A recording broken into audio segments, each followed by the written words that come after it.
And there goes the YouTube recording. And hi, everybody. How are you? Welcome back to the Stratosphere Lounge 190, something like that. Getting up there now. Um, the if not the last, then certainly without question the next to last of the Stratosphere Lounges on Ustream. We were looking for a platform. That sound you hear is the sound of an advertisement playing on my own channel here. I will not be too terribly sad to see this go. Stay there. Keep going. Let's see. Has everybody got me? You pretty much got pick and sound? Okay, good. Sound, no sound, I have sound. Okay, there we go. Yes, tonight is also a Stratosphere Lounge bingo night, which means that I have to touch all the bases. This is one of the things that makes listening to an incredibly repetitive guy a little more fun. You get to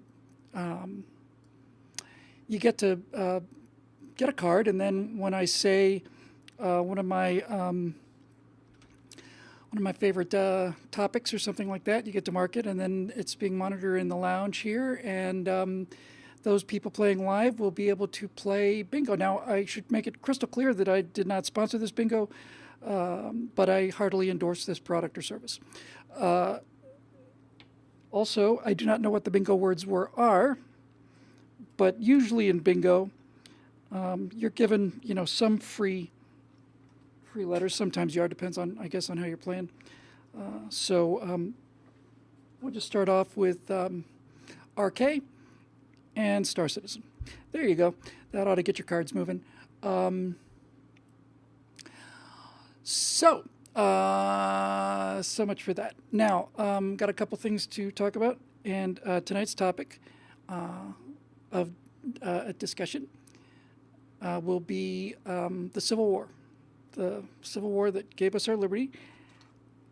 And I know there's a lot of people out there who think they know what I'm talking about, but I bet you not one in 100 of you know what I'm really talking about. So if you think that sounds counterintuitive, just look at me, I just invented a word. Counterintuitive or contraindicated, whatever. Stick around because it's not what you think it is.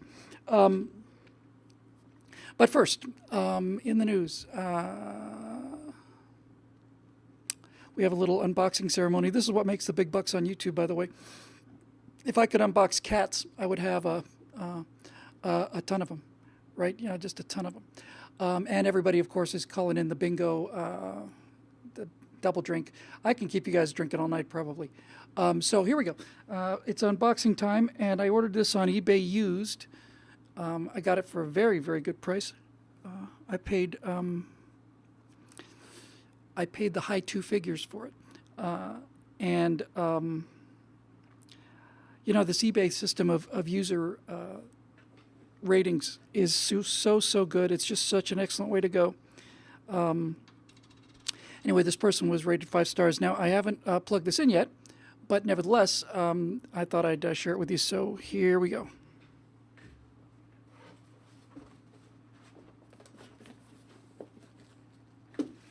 Now, inside this somewhat beaten up box is this bad boy right here.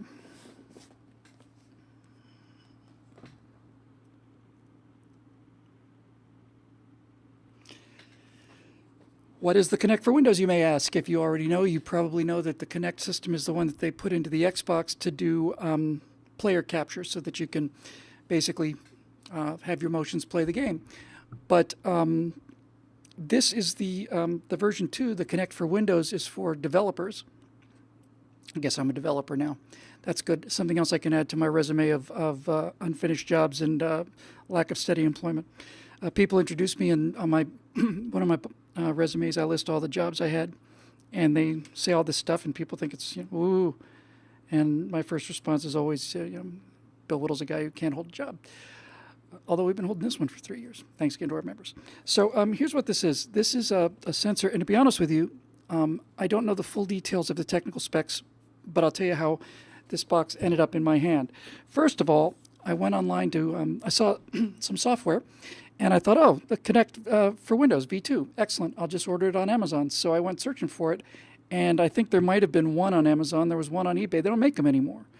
But here's why I saw it. all the animation stuff for the Star Citizen. Get you drunk in no time. Oh, here's a. It's fun to guess what the bingo words are. What about known miscreant? Are those bingo words? All right, here you go. They don't make this anymore, but this is designed for developers. And I saw a video of motion capture done by a Dutch guy. He's not an amateur, but the website is, he's just selling it out of his house.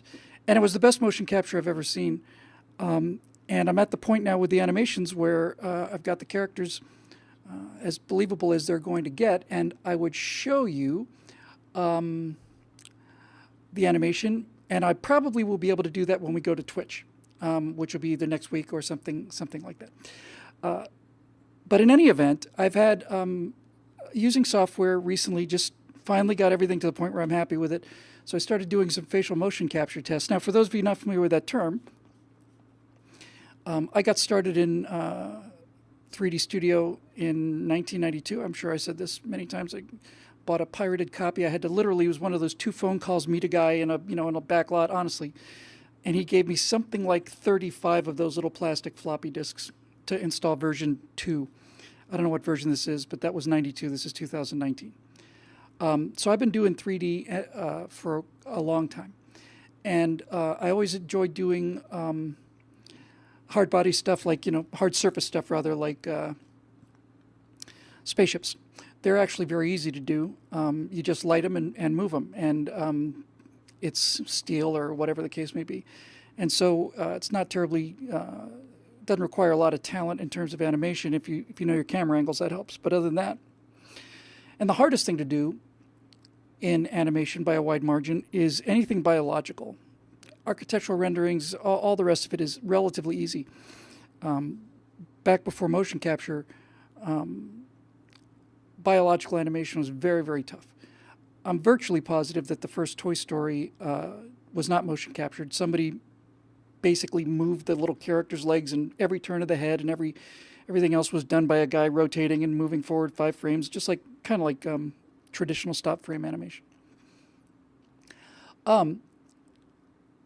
But that only gets you so far, because one of the things we've talked about a lot on this show, and it was fun to know it before everybody heard of it. Most everybody's heard of it now. But when computer animation started to get better and better, people found the characters to look worse and worse. They made them more and more uncomfortable, because as they got close enough to human photorealism, they got closer and closer. It triggered that part of your brain that starts saying, okay, I'm looking at a face here, and the amount of processing power we have in facial recognition just as humans is incredible. By the way, I don't know if I mentioned this on the show before. This is one of those little tiny, I'm sure I did, tiny little things that I just love so much. I just love these little sort of random pieces of information. But speaking of all the processing power we've invested in facial recognition as a species, one of the things that humans have done, and took quite a while, is in terms of the evolution of our eye. And you'd think that would be the evolution of the way the eye sees, but that's not it at all. What evolution favored in humans was the sclera, the whites of your eye. If you look at any other mammal, or a dog or a cat for that matter, all you see is pretty much iris. It's just black eyes. People say I look like a white shark because I have these black eyes.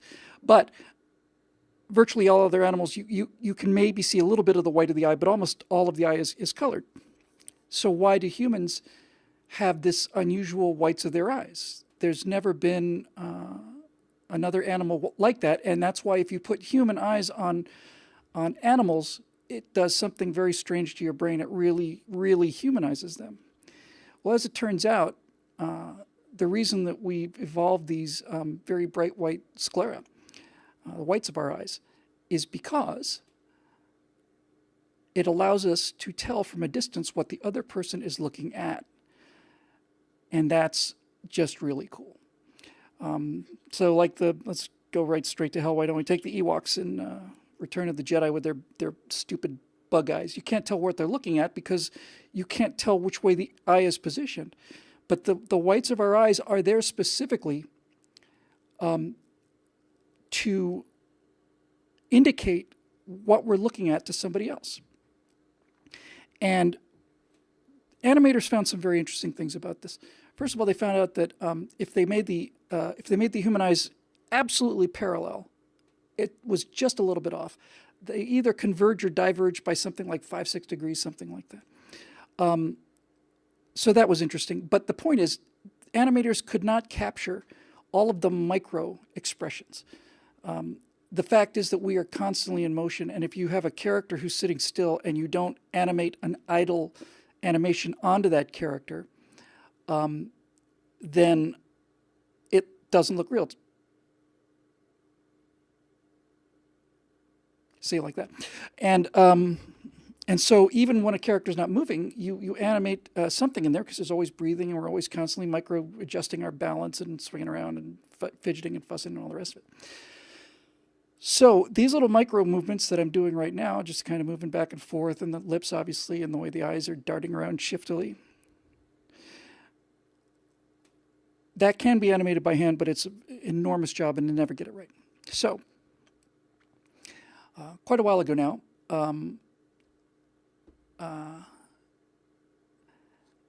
they realized that it would be possible to capture the motion of humans' faces and bodies.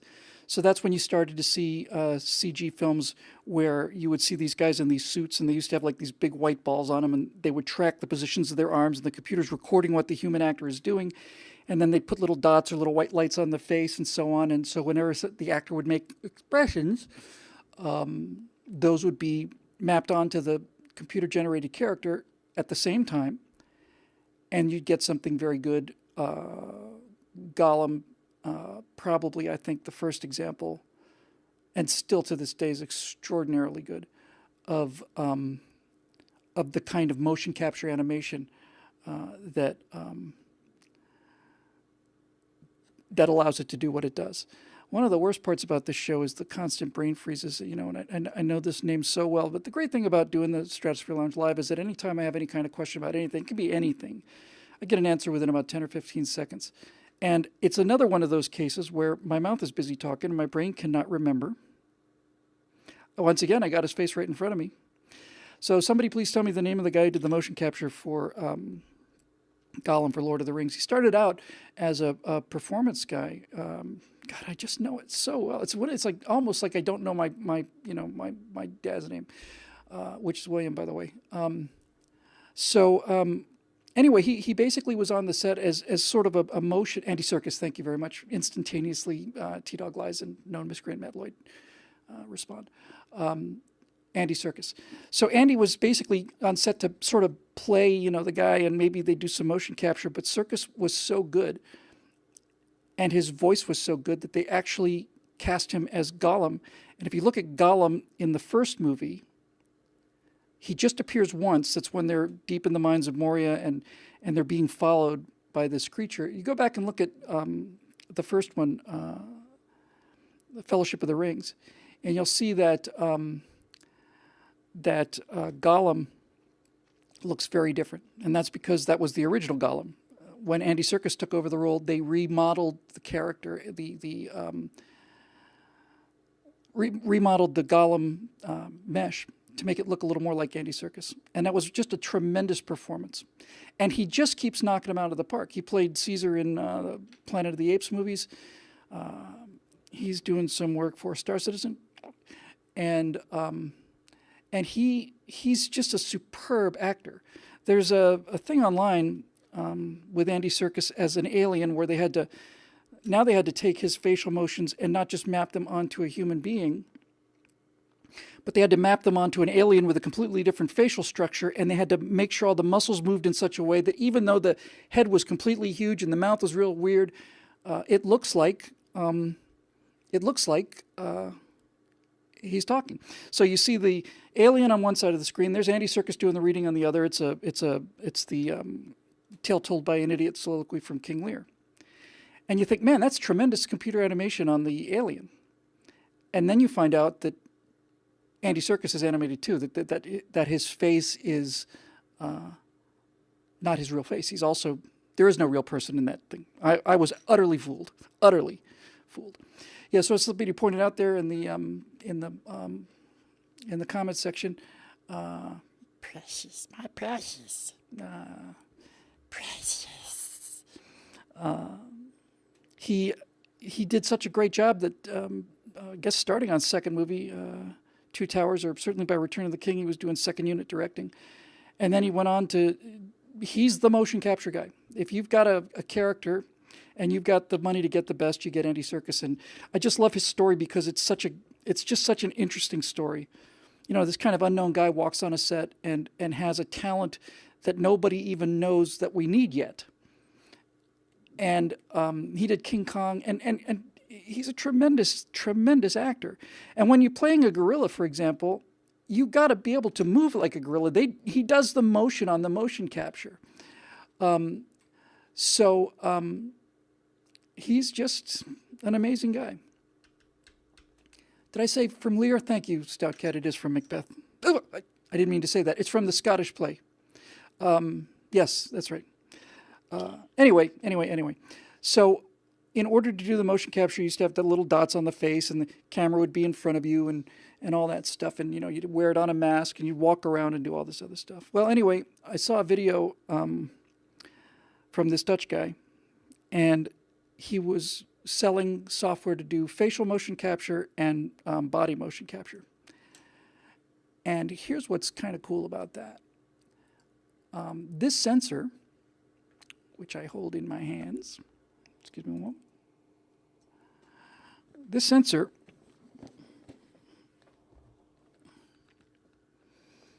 which I have not plugged in yet, by the way, has an incredible data cord, USB 3.0, move a lot of data. This sensor does something very different than what I've been using. The stuff I've been using before is still very impressive and kind of amazing. It's called markerless facial motion capture.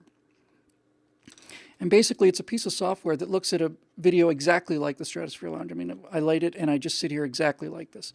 And the software calculates the outlines of my nose, calculates my mouth, jawline, all that, and it kind of draws little green lines on my face at key reference points. And then it uses the video to capture that motion, and then that motion's mapped onto a character. It didn't seem to do the eyes. I had to move the eyes manually, which is not easy, but not as hard as some of the other stuff. And there may be a problem with the eye motion capture for, the eye direction, but the rest of the stuff's very good. But I wasn't happy with it. It was certainly better than hand animation, but it wasn't where it needed to be. It's just very choppy and just a little tough. And you've got to dial it in, and, I overperformed the thing, and the character, what was like a little eyebrow raise on the character, this giant thing, and looked kind of nutty. But that's how we learn things. I was watching Call of Duty Infinite Warfare. I showed it to Natasha this morning, and she was blown away by it because that was done, I want to say, about a year and a half ago. The cutscenes for Call of Duty Infinite Warfare they're, if you saw them on an iPad, you would have from 3 feet away, you'd have no way of knowing those were not real people. So we're getting there. And she said, Billy, you've got to get to this level. I said, honey, this is $200 million and 300 animators. I'm working with, a couple $1,000, and I'm by myself, with the exception of Captain Jack's known miscreant, Matt Lloyd, and swaggering loudmouth fighter pilot Viper Check. So I was doing all that to try to get this thing. Anyway, this is very cool. This guy is sending out a bunch of different radiations, I suppose. It's using the video technology, but it's also using depth. I don't know if it uses acoustic. I really just don't know. I know it uses infrared, but the point of it is rather than just see what the motion capture is doing. If you look at the screen you're looking at with my smiling face here, see, that's a flat plane. You're looking at a flat plane on your monitor, or on your phone, or whatever the case may be. And so the 3 dimensions of my head are being flattened by the back of the camera, essentially, and transmitted to you. And it's a 2D image of a 3D person. But what this bad boy does is it is able to, it is able to see the 3rd dimension.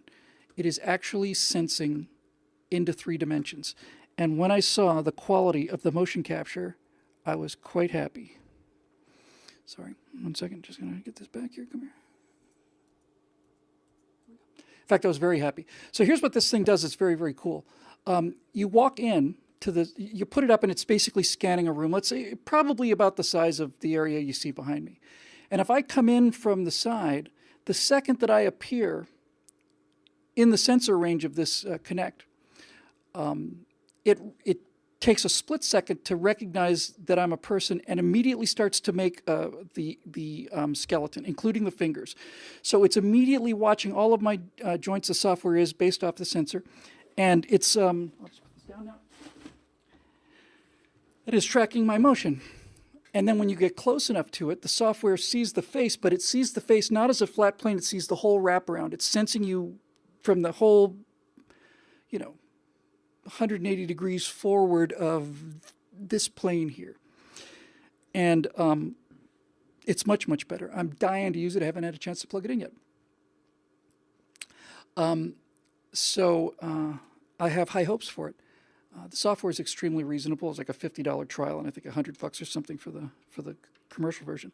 But this sensor does 2 things that made me just buy it, just sight unseen, just buy it. After all the struggling I've been doing, I was thinking that I would have to buy a motion capture suit, and I may still, but for at least for the demo, this will for the first one, this will certainly be good enough. It's not as nutty as it used to be. It's basically just a bunch of Velcro straps with sensors, and you put them on, and you can take it anywhere, and it's measuring your body's position and so on.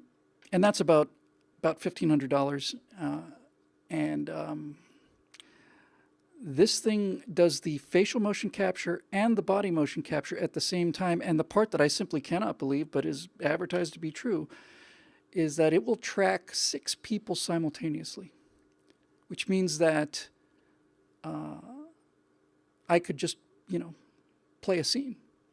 And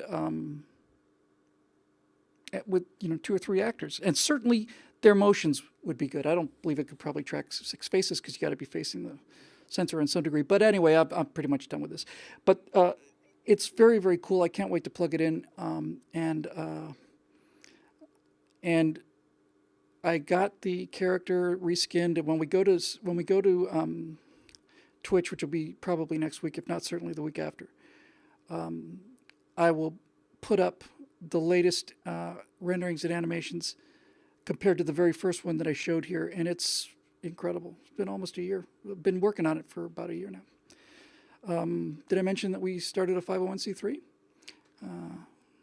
called the Aurora Project? And so people will be able to make cash donations or tax-deductible donations. So we're looking forward to that too, and obviously we'll keep the rest of the work going as well. So I think that'll probably do it for the Kinect. I'm very, very excited about it, and if it works as advertised, and I looked at it very carefully in the 7 minutes I had between first seeing it and then purchasing the thing, we should see some interesting stuff and should get us through at least the first stage of this very, very well. The last thing I was saying was on the characters. Just as we were getting ready to roll, there's a revolution, downward revolution. All this technology happens at the top, obviously on big budget films, and it works its way down. And when I started this a year ago, the best looking character I could get looked pretty good, but it looked very still computery. Now they're using things like subsurface scattering, which treats the way that light enters as it goes through the skin. And it's a much better character. It's not quite photorealistic yet, but it will be in about a year or 2. And we'll just work our way up like everybody else. So it's fun to be part of this technology, considering the fact that I've been at it on and off for 27 years, something like that, 24, 25, something like that. It's a long time. Okay, so